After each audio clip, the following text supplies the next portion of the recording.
Executive Director of the Oklahoma Historical Society, and since the 1970s, the Oklahoma Historical Society, representing the state of Oklahoma, has owned this building. The initial challenge was to collect it. That's part of our mission. How do we collect our story? Federal funds dried up in the early 1980s, have not had a penny of federal money since. We had to make a decision in this town. Our resources would be focused on the Oklahoma Territorial Museum.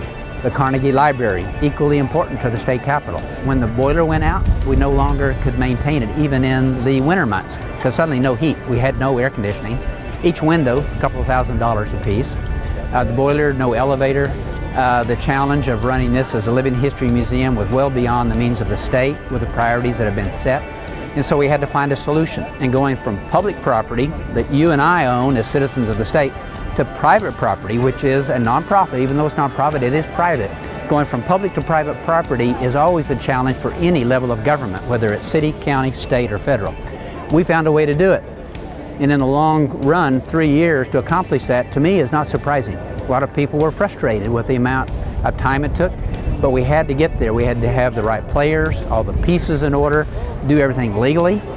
And at this point, a nonprofit group, as of today, owns fee title to the building. They've dedicated themselves to raising the money to invest in the place. We're basically saying our investments over the years are just that. It's an investment. We're not looking for a return on our investment as the state. We're not walking away. We want to remain involved through grants, through technical assistance. So if something needs to be done, we can help. And then tying it into the history of the community, not just of Guthrie, but of Oklahoma, is important to us. So we're here today to say we are still part of the team. The conditions are different, resources are different than they were in 1970s when we started this business plan, and we need to adapt. The only way this will work, though, if the community steps forward and has a unified voice. If we're split, if people have apathy or they procrastinate, this will not work. So we've got to raise the money, we've got to keep our focus on this building, have to maintain the quality, the standards at the Territorial Museum, and pull this back up so it's preserved, and then most importantly long-term, so it's shared. I started consulting with some folks. We figured out how to set up a good board-directed nonprofit corporation. We got together, we made the commitment to do that, and then we started sitting down with Dr. Blackburn, and he was very supportive of the idea, wanted to see us get it into our hands so that we could raise the money. We have title to the building, somewhere between $4 and $7 million to rehab the building, depending on who you talk to. So we're going to have some studies done.